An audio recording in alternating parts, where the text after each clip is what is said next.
এই যে জায়গাটা তোমরা দেখছো, এই জায়গাটা আমাকে খালি করতে হবে, কারণ আমার দাদুর কাজ করা হবে এই জায়গা। তো সেই কারণেই আমি প্রথমে টেবিলটাকে সরিয়ে নিচ্ছিলাম। এরপর আমি চলে গেছিলাম আমাদের কি কি বাজার আনা হয়েছে সেগুলো একবার ঠিক করে দেখে নিতে।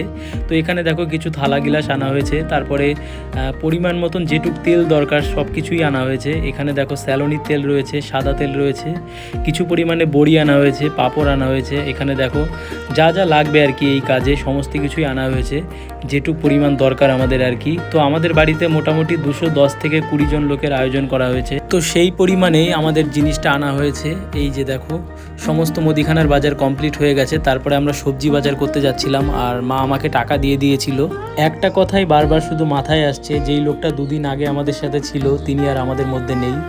দাদু আমাকে একদিন বলেছিল, দেখ আমি আর বেশি দিন তো থাকবো না, তো যে কদিন আমি থাকবো আমাকে একটু দেখিস। তো এই কথা বলার পরেই দাদু কান্না করে দিয়েছিল। তো সেই কথাটাই বারবার মাথার মধ্যে আসছে আর খুব খারাপ লাগছে। আর এখানে দেখো আমাদের বাজার করা প্রায় কমপ্লিট হয়ে গেছে। তো সমস্ত কিছুই বাজার করে নিয়েছি, এই যে দেখো।